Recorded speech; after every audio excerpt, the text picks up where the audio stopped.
What is up, Ann Brothers? What is up, Jenny We're Brothers? live. Nothing. Sunday. Sunday. We are live, and if Ann and I both look very satisfied right now, it's because we both had delicious Sunday foods. I had Sunday breakfast.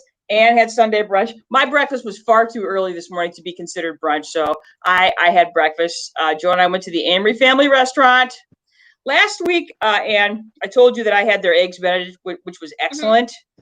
This week I branched out and I had their eggs Benedict again, except this time I had the corned beef hash eggs Benedict, which might sound gross, but it's not gross. It's amazing. It's eggs Benedict, Wisconsin style. It is absolutely. If you were to say, hey, what does a Wisconsin eggs Benedict look like? You would say it's an eggs Benedict with, instead of the ham slab that they give you, they put on 2 very generous scoops of corned beef hash. I myself have always loved corned beef hash. I know people think it's gross sometimes, especially the stuff in the can, which is what they serve, which is the one I love because that's a very Michael Brothers thing to have. Love that stuff. Now, if it was Michigan, if it was a Michigan eggs Benedict, it would have Coney Island chili where the ham was. Oh, you know what? In fact, what they would do is they would simply take a hot dog, cut it in half, lay it on the English muffins, and then cover it with the Coney chili and an egg. Instead of hollandaise. Yeah. Oh my God. Coney dog eggs Benedict. That's forward thinking, Ann. That's forward thinking. Well done. I know. And it's like a purgative at the same time. So you eat it and then you have massive diarrhea. So it's like binge and purge. I didn't gain anything from this meal. In fact, I got rid of half of last night's meal too. I was gonna say that's the ultimate weight loss program is, it is on everything. Yeah, it's good. So Ann, tell us about your brunch this morning. Well, we went to Beezy's, of course. We got takeout from Beezy's, and then we went to our friends Annie and Gary's house, and we social distanced in their front yard while they ate Beezy's. And Duncan got their delicious breakfast burrito, which comes with a side of potatoes. Oh my gosh, those are so good. And then they had my favorite special cream cheese today, which is an herb dill cream cheese. And so I get that on a everything bagel that I asked for to be very toasty. In fact, if it smells a little burnt, then it's just right. And then they put way more cream cheese on it than I ever would allow myself. So I love that. And then we got a fruit plate because fruit is healthy. And also 2 cinnamon rolls because cinnamon rolls are delicious. And so they kind of like cancel each other out. You're like, oh, look, I had a cinnamon roll, which I only ate one. Duncan had to eat the other one. And then I also ate fruit because fruit is healthy. So see, I look at this picture as a fraction. The cinnamon rolls are at the top of the fraction and the fruit's at the bottom of the fraction, and they cancel each other out because you would have another one of those to cancel each other out. It's like algebra and chemistry or whatever. I love it. Exactly. It's science. It's science. Oh, this is good. Lori, you're absolutely correct. She said you would have cheese instead of hollandaise sauce for the Michigan style. And yeah, you would have to put a little squirt of mustard and some onions. Yes. Yes, Lori, the kind from a can because it's better. Yep. Anyway, specifically the corned beef hash from a can for reals. Who are we fooling? I mean, if this is what you're going to eat, this is what you're going to eat. Why are we going to pretend it's farm to table? No, it's not, because most people don't eat farm to table because most people don't have access to stuff that's farm to table. So it's can to mouth, to mouth, can to mouth, packaged to mouth, cheese slice to mouth. Yeah, it's all that. So, so, Ann, I don't know if you were aware, there was actually a really excellent astronomical event that happened last night. I did hear about it, but I went to bed. Oh, you know what? Here's the thing. So last night, in case you were wondering, not only was it the 4th of July, you actually got to go to bed. See, everybody in Dresser, Wisconsin was shooting off fireworks, so I didn't get to bed till like midnight. Well, I got into bed early, but I didn't get to sleep till midnight because we had to go through everybody's. Can I just say for the record, I don't love the 4th of July. I don't love it. I don't love the continuous.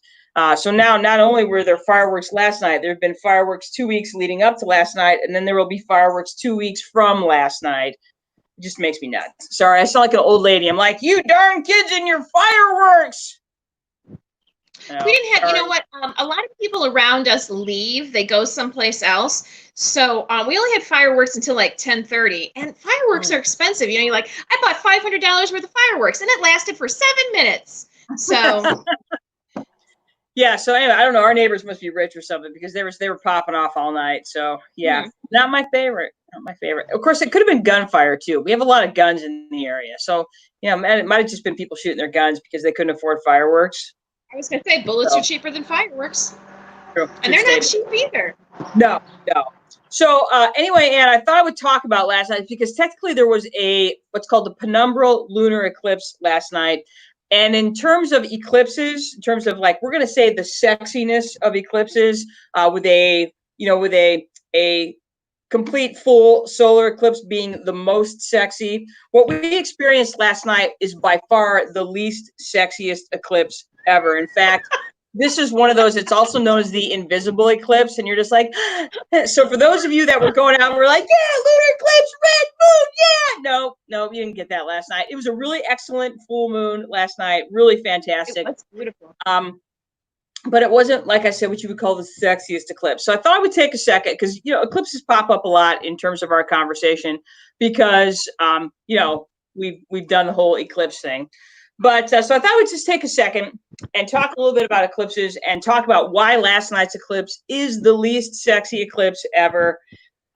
So first off, again, eclipses, when the moon's shadow hits Earth or the Earth's shadow hits the moon, some type of eclipse occurs. There's two types. There's a solar eclipse, the sexy ones. And there was just in terms of world events, last month, there was a what's called an annular solar eclipse, which is pretty cool as well. Eventually, all solar eclipses will be annular eclipses, and it has to do with the fact that because the moon and the Earth are in an ellipse, and the sun and the Earth is part of an ellipse. You have times when the moon is a little tiny bit farther away, and so it makes a cool ring around the sun. You get that sort of eclipse. So that's what happened last month. What we experienced in Grand Island, Nebraska, 3 years ago was a total solar eclipse, which is awesome. But eventually, there will be no total solar eclipses. There will only be annular eclipses. But that's another story. Anyway, I'm going to post this video on the Brother Sisters page after today. If you're interested at all about eclipses and you don't have a ton of time to learn about them, this is a 5-minute video that Vox produced about 3 or 4 years ago, and it is the best eclipse video ever. I'm going to put that on so you can take a look at it. If you've got 5 minutes of your time, I highly recommend watching that video. Solar eclipses, again, solar eclipses happen at particular phases of the moon. So if it's a solar eclipse, the big sexy eclipse, that only happens when the moon is in what we call new moon position. And eventually, you guys, I'll do a little blurb so you know the difference in terms of position and space and full moon, how we get our moon phases. But so solar eclipses only happen during the new moon. Lunar eclipse, they only happen during full moon. And of course, last night, that it was a full moon. So we did experience a lunar eclipse last night. You can have a total lunar eclipse or you can have a partial lunar eclipse. So technically what we had last night was a partial lunar eclipse. Let's take a look at what you're looking at in this slide is the anatomy of a lunar eclipse.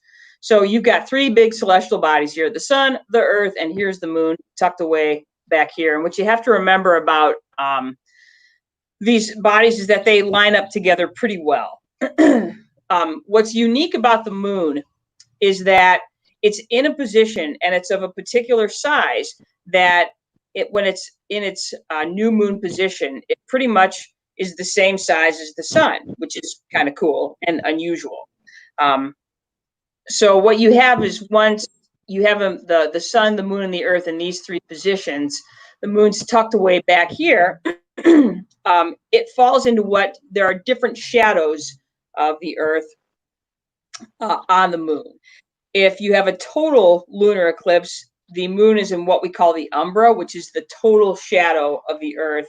And then you have, if it just so happens, because if you're looking at the moon and the Earth, the moon doesn't sit at 0 degrees in terms of its angle. It actually sits at about 5 degrees, and then it orbits in that way. So based on the fact that you have this ellipse, which is a funny looking circle, and plus this 5 degrees, without that 5-degree tilt, there would be a total eclipse every new moon and a total lunar eclipse every full moon, but that's not the case. So what we experienced last night, most of the time, the way it works is that at full moon, it sits outside of either the umbra or the penumbra.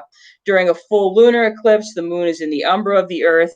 And last night, what we had is we had the moon sitting sort of, and I think I've got the picture that I posted on Facebook today shows that position where you have the moon in this penumbra position here.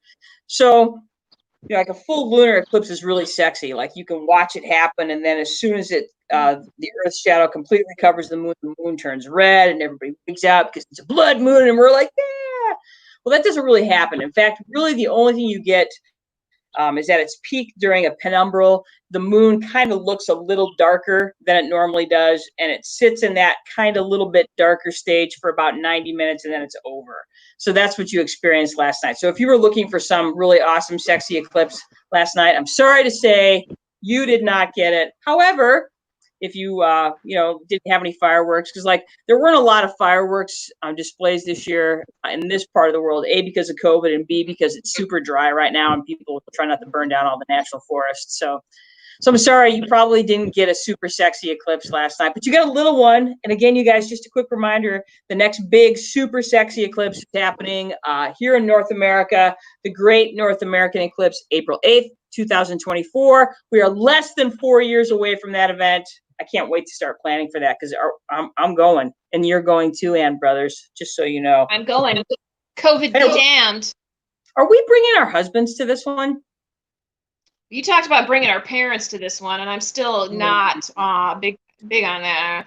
Well, the way our parents are doing things. Morally, we should bring everybody because it's something that everybody should see. But selfishly, I think it's just should be you and I because we have. Because I know, because when we plan with each other, it's like things just happen. But then when we have to plan for lots of people, you know, we got to make sure everybody's comfortable and that Duncan has enough beer and Joe has enough fried chicken. And then they start sword fighting and one of them ends up hurting themselves because they forget they're in their 50s. And then we got to find a bathroom for mom every 45 minutes. Yep. And dad bought a box of shoes because he didn't know what kind of shoes he was going to need. So, yeah, let's bring everybody. I forgot. I'm sorry. I'm on the interweb, and I just said that out loud to, like, you know, 100 people that maybe will watch this, and maybe 1 million someday. So, anyway. No, yeah, Dad brings a lot of shoes. He does. Yeah, I get it. You know what, Jenny? Anyway, we have time. We have time to make this decision. We do, and we have to pick out where. Of course, you know, and prime location for that eclipse, and I don't know if I even want to say this out loud, but people are going to figure it out. You're going to love this. One of the best viewing spots will be Sandusky, Ohio. Can we go to Cedar Point afterwards? Exactly. I want to go to Cedar Point afterwards. The only thing is, it's like April. Cedar Point might not be open yet, but if Cedar Point were smart, man, they would open up, and you could be on the roller coaster during the eclipse. Eclipse roller coastering. T-shirts. Yeah. You know, T-shirts. They probably, I don't know if they open in April, but they might open on the weekends. I know they open in May, but I'm not sure about April because it could still, honest to God, still be snowing. Still snow. Yeah. But no, if Cedar Point is smart, they find some way to get people in there and paying the big dollars to ride the rides during the eclipse because that would be super fun. So exactly, yeah. You know, I rode the drag strip racer during the eclipse, you know, so I stood in line at the drag strip racer during the eclipse. I stood in line for the eclipse, during the eclipse, and after the eclipse because that's what you do at Cedar Point. So. Fantastic. Oh, that's so funny, Sandusky. Oh, that's a riot. Yeah, we should definitely just go. Oh my gosh, there's an awesome. I don't want to tell anybody, so don't tell anybody, Jenny. But there's an awesome nature preserve on the way to Cedar Point. I believe it's off of Highway 5. Anyway, we should go there and watch it because I bet they'll let people view it from there. And it's a beautiful preserve right off in a marshland, right off Lake Erie. Oh my gosh, it's so gorgeous. Duncan and I have hiked there multiple times, so that's where we should think about going. And they have an indoor flush toilet. So yeah, indoor flush toilets, which is nice. It's nice to be able to poop inside when you're eclipse viewing. That was one of the nice things about going to the Stir Museum to watch the eclipse in 17 is that they had nice facilities. I didn't have to use the poop pit There was a poo pit. There were many poo pits available, but you could also just go inside the museum and use their lovely bathrooms that they had in there. And it was air conditioned, which is nice. Yeah. Because but anyway, porta potty went we digress. Yes. Anyway, digressing. But anyway, that's pretty much it for Sunday Brunch. We just wanted to get together and talk to you about our delicious brunches and the fact that we had an awesome celestial event last night, though it was not super sexy. But the full moon was amazing. Full moon was kind of like, like Michigan, like California, like a Michigan 7 is a California 4. So this would be like a Michigan 3, and according to an eclipse would be a California 1 on a eclipse scale. So there you go. Yes, that's true. So yeah, but we will be back. We will be back Wednesday. We will be back Thursday. We will be back Sunday next week. Look for that. I've got to drop a video about some turtles this week, so it should be a good week for real. We have picked out our movie to review this week. I think you guys are going to like this one. It is a surprising movie. If you like something a little bit on the scary side, we're going back to the horror genre. Would you consider this movie to be horror? Yes, definitely psychologically, because Duncan and I talked about that after we saw it the first time. And yes, definitely. It's not as violent, but it's definitely got this psychological, look behind you sort of aspect to it. I think I said that at one point. I'm like, he's right behind me, isn't he? And then you're like, what? Yeah. Yeah. So yeah, it's a nice, and it was a movie that came out right before all the crap hit the fan for COVID-19. So you might have saw it in a theater when those things were still open. When theaters were still open, yep. So this one, it was not. If it was in the theaters at all, it wasn't very long ago. Maybe March. It might have gone right to HBO or video or Prime or whatever it is. But so yeah, we'll review that this week. We'll get back to you on what we're drinking on Bar Thursday. Huh? We didn't say what it was. We didn't say what the movie was. The movie is called Ready or Not, and it's honestly, as far as it's a clever psychological thriller that has a lot of funny in it. A lot of funny. A lot of funny in it. Yeah, again, taking a look at who we are as people, especially as Americans. It's good. Yeah, totally entertaining. I watched it back to back. So I watched it myself, and then I made Joe watch it with me later in the evening, and he loved it because. Yeah, entertaining is all get out, if you will. If you will, yes. So yeah, it was. I thought it was entertaining too. So, what's our drink this week? Is it my turn to pick a drink? It's your turn to pick this weekend, brothers. I picked the lime daiquiris last week. Okay, I will come back. You know what? I'd like to do this week is I'd like to do a margarita, a classic margarita on the rocks. I'm not big on frozen margaritas, so we're going to do a margarita on the rocks because that's one of my favorite drinks. Excellent. Good, and I will supply a recipe. I myself don't love sweet and sour mixes, so I tend to make mine from scratch. So I will come to you with a recipe that you can make your own margarita mix from scratch, and it's delicious, and it's really delicious. Okay, good. All right, yay, margaritas. Cool. All right, folks. Have a great Sunday. For those of you in the upper Midwest, stay cool because it's hot out there. Be safe. Drink lots of water. I know you guys are probably enjoying your long holiday weekends, probably coming down to a close. So when you're driving home today, be safe, be patient. Super patient. Be careful out there. All right, guys. Thanks for joining us. Hey, as we go out today, check out our new logo. I'm also going to be putting the new logo on Facebook, and we are going to be putting that new logo on some T-shirts in case you want one. You can let us know. All right. Anyway, have a great weekend, you guys. Peace and out. Bye. Oops, I cut you off early. Sorry, Ann.